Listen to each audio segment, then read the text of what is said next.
I've been a captain for 12 years with LA City Fire, and I've been on the fire department for 28 years total. Wow, isn't that great? So where were you before you came over the hill? Well, I've worked all over the city from South Central, all the way up to here in the valley. I've worked at several different stations. Right. So, what do you love most about being a fireman? Well, what I love most is I like something that's a little more active. I couldn't have seen myself sitting behind a desk every day. I like being a little more active, and it's nice to help people too. People appreciate what you do. Well, you're so important to our community, and I actually wanted to talk to you a little bit about July 4th. Sure. So, what do you recommend to people for the holidays? What's a really good safety rule? A bunch of rules. What do you tell people? Well, as far as if you're anywhere in the city of Los Angeles, Studio City, or anywhere else in the city of LA, all fireworks are illegal in the city of LA.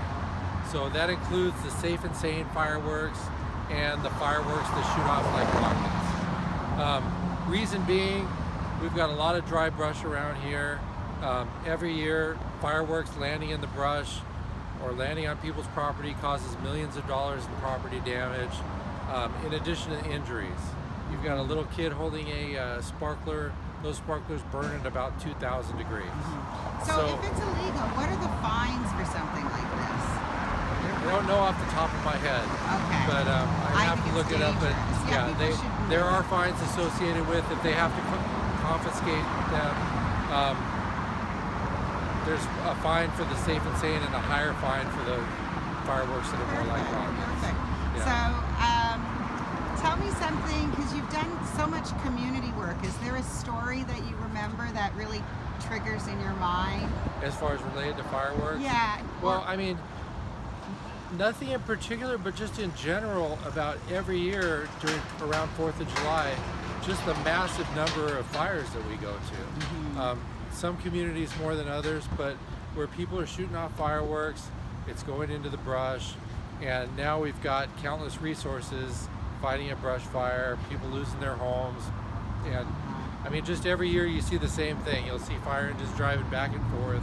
And hearing them. I'm up in the hills, I hear them. And we just hate to see that. A really good option is the public shows. I mean, when I was growing up, my grandparents lived in Pacific Palisades, and we would go down there and watch the shows all along the coast. You see a lot of great public shows that you sit there on the beach, grab a beach chair, bring some food, and just watch the fireworks shows that are up and down the coast. Yeah, but they're all over the community too. There's some great shows out here in the valley too. There is, because we're up at the hill, we see them all over the valley. So there's so many. Well, David, thank you so much for taking the time. All right, Studio City.